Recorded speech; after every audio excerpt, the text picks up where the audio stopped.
அஸ்ஸலாமு அலைக்கும் வரஹ்மத்துல்லாஹி தஆலா வபரகாத்துஹு. அஊது பில்லாஹி மினஷ் ஷைத்தானிர் ரஜீம். பிஸ்மில்லாஹிர் ரஹ்மானிர் ரஹீம். சும்ம பதாலஹும் மின் பாதி மா ரஅவுல் ஆயாத் லயஸ்ஜுனுன்னஹு ஹத்தா ஹீன். ஆமன்னா பில்லாஹ் ஸதக்கல்லாஹு மௌலானல் அலியுல் அதீம்.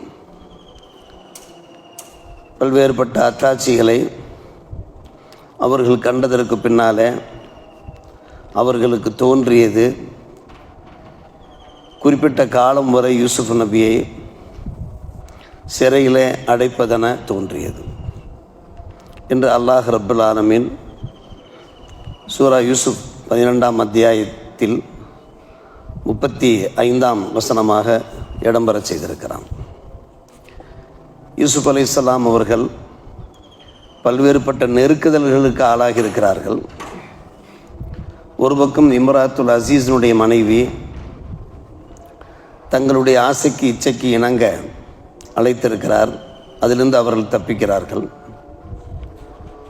மறுபக்கம் மிஸ்ர் எகிப்தை சார்ந்த அந்த பெண்மணிகளுக்கு அசீஸினுடைய மனைவி விருந்து மண்டபத்தில் விருந்தை ஏற்பாடு செய்திருக்கிறார்கள்.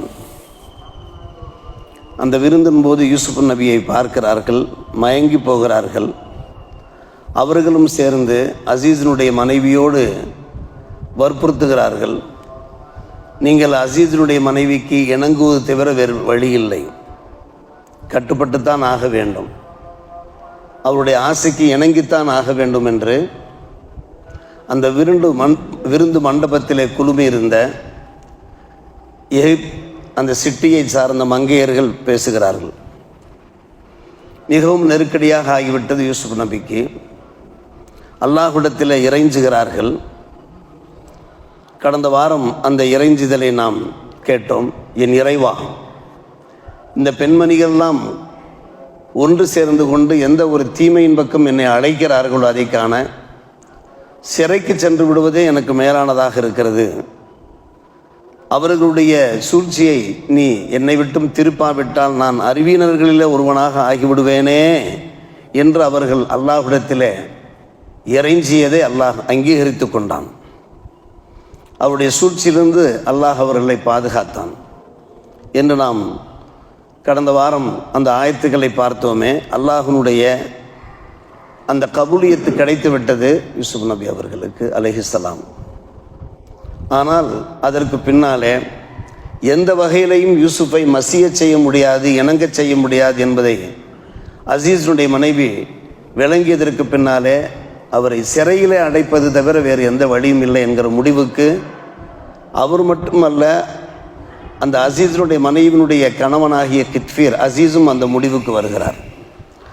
தன்னுடைய மனைவியை பற்றி இப்படிப்பட்ட ஒரு புறப்புக்கண்ட ஆகிவிட்டது, ஒரு தகவல் வெளியாகிவிட்டது, இதை இந்த ஊர் மக்கள் மறக்க வேண்டும் என்றால் குறிப்பிட்ட காலம் அவர் சிறையிலே அடைக்கப்பட வேண்டும், அப்போதுதான் மறப்பார்கள் என்கின்ற ஒரு தீர்மானம் அவர்களுக்கு ஏற்படுகிறது. அதன் அடிப்படையில் தான் இன்றைய வசனம் சும்ம பதாலகும் இம்பாதி மாரவுல் ஆயாத்தி. பல்வேறுபட்ட அத்தாட்சிகளை கண்டதற்கு பின்னாலும் கூட அவர்கள் எல்லோருமாக சேர்ந்து இலாஹியின் குறிப்பிட்ட காலம் வரை யூசுஃபை சிறை கூடத்திலே அடைப்பது என்கிற எண்ணம் அவர்களுக்கு தோன்றிவிட்டது என்று அல்லாஹ் பேசுகிறான். பல்வேறுபட்ட அத்தாட்சிகள் என்ன? யூசுப் அலைஹிஸ்ஸலாம் அவர்கள் பரிசுத்தமானவர் என்பதற்கு அங்கே பல அத்தாட்சிகள் வெளிப்பட்டு விட்டன, எல்லோருக்கும் தெரிந்து விட்டன. நம்பர் 1, அவர்களுடைய முதுகுக்கு பின்னால் சட்டை கிழிக்கப்பட்டிருந்தது. அந்த பெண்மணி தான் அவர்களை அடைவதற்காக வேண்டி மேலங்கியினுடைய அந்த பின்பக்கத்தை பிடித்து இழுத்ததன் பேரிலே அந்த சட்டை கிழிந்தது என்பதற்கு அங்கே இருக்கக்கூடிய ஒரு அறிஞர் சொன்ன அந்த ஆலோசனை ஒரு சிறந்த அத்தாட்சியாக அமைந்தது. ஆக பின் சட்டை கிழிக்கப்பட்டது ஒன்று, அவருடைய உறவினர்களில் ஒருவர் சாட்சியாக அமைந்தது அந்த தொட்டில் பிள்ளை பேசியதாக நாம் சொன்னோமே 2. நம்பர் 3, அந்த மிஸ்ர் பிரதேசத்தில் இருக்கக்கூடிய எல்லா பெண்மணிகளுக்கும் விருந்தோம்பல் பண்ணிய போது அந்த பெண்களெல்லாம் யூசுப் நபியை பார்த்து மயங்கினார்களே, ஆச்சரியப்பட்டார்களே, இவர் மனிதரா இல்லை மலக்கா என்று சொன்னார்களே. அந்த நேரத்தில் யூசுப் அலைஹிஸ்ஸலாம் அவர்கள் அந்த பெண்ணுக்கு இணங்கும்படி எல்லோரும் சேர்ந்து வற்புறுத்திய போது அதை யூசுப் அலைஹிஸ்ஸலாம் ஏற்க மறுத்தார்களே. அது ஒரு அத்தாட்சி அல்லவா? பல்வேறுபட்ட அத்தாட்சியில் அது ஒரு அத்தாட்சி. அத்தோடு அந்த பெண்மணியை வாக்குமூலமும் கொடுத்து விட்டார். அசீஸனுடைய மனைவி வழக்கது ராபத்து அன் நப்சி ஃபஸ்ட் அசம். இந்த வசனத்தை நாம் கடந்த வாரம் பார்த்தோம். நான் தான் என்ன செய்தேன், அவரை என் ஆசைக்கு நான் அழைத்தேன், ஆனால் ஃபஸ்ட் அசம், அவர் ஒதுங்கி கொண்டார், விலகி கொண்டார் என்று அந்த பெண்மணியே வாக்குமூலமும் கொடுத்து விட்டார். ஆக யூசுப் அலைஹிஸ்ஸலாம் அவர்கள் பரிசுத்தமானவர்கள், உத்தம புத்திரர், மிக மிக தூய்மையானவர்கள் என்பது நிரூபணமானதற்கு பின்னாலும் கூட யூசுப் அலைஹிஸ்ஸலாம் அவர்களை சிறையில் அடைப்பது என்கிற முடிவுக்கு ஏன் வருகிறார்கள் என்று கேட்டால், மக்கள் இதை மறக்க வேண்டும். ஒரு குறிப்பிட்ட காலம் அவர் ஒரு சிறையில் அடைக்கப்பட்டால் அதற்கு பின் மக்கள் மறந்து போவார்கள். தம்முடைய மனைவி மீது இருக்கக்கூடிய அந்த களங்கம் இருக்கிறதே, அந்த இழுக்கு இருக்கிறதே, அது இல்லாமல் போய்விடும் என்கிற ஒரு முடிவுக்கு வருகிறார்கள். ஆம், அங்கே பலஸ்தீன் அருகே இருக்கக்கூடிய சாரா என்கிற ஒரு கோட்டை, அந்த கோட்டைக்குள் யூசுப் நபி அலைஹிஸ்ஸலாம் அடைக்கப்படுகிறார்கள். ராஜதுரோகம் செய்தவர்கள் தான் அங்கே அடைக்கப்படுவார்கள். ராஜதுரோகம் மற்றுமில்லாமல் பெரும் பெரும் குற்றங்களில் ஈடுபடக்கூடியவர்களைத்தான் அங்கே அடைப்பார்கள். அங்கே அடைக்கப்படுகிறார்கள் யூசுப் நபி அலைஹிஸ்ஸலாம். அத்தோடு எத்தனை ஆண்டுகள் அடைக்கப்பட்டிருப்பார்கள் என்பதற்கு நிர்ணயமும் கிடையாது. அது அந்த காலத்து பழக்கம் என்னவென்று கேட்டால் ஹத்தாஹீன் என்று அல்லாஹ் சொல்லுகிறான். இப்போது கோர்ட்டுக்களில் தீர்ப்பு செய்கிறார்கள் அல்லவா?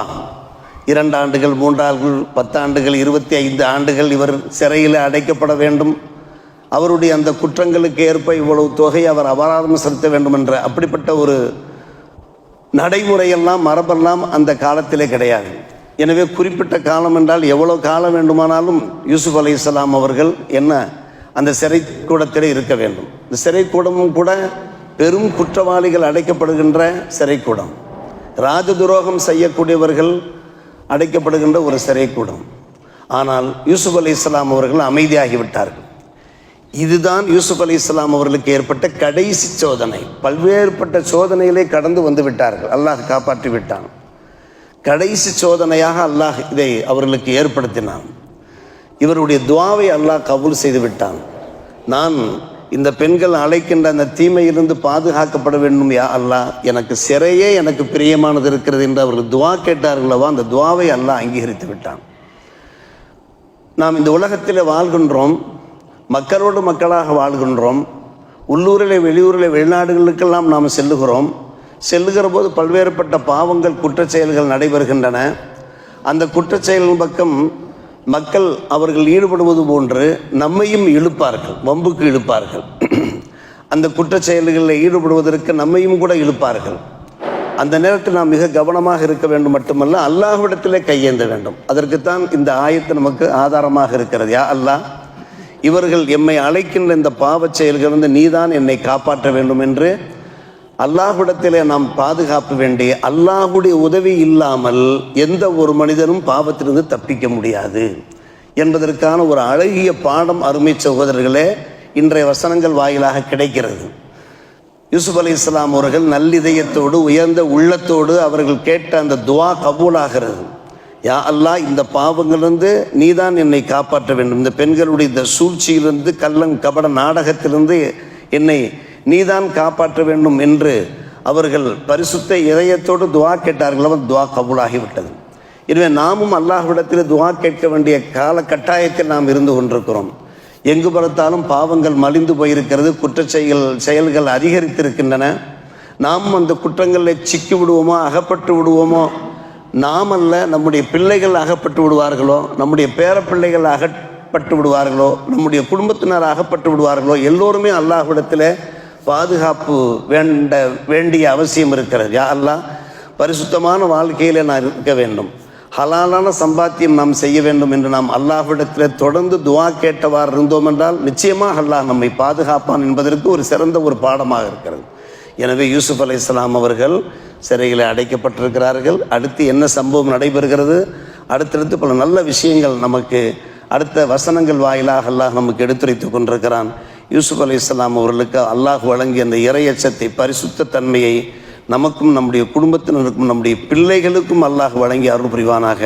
வாஹிர் தாவானா அல்ஹம்துலில்லாஹி ரப்பில் ஆலமீன்.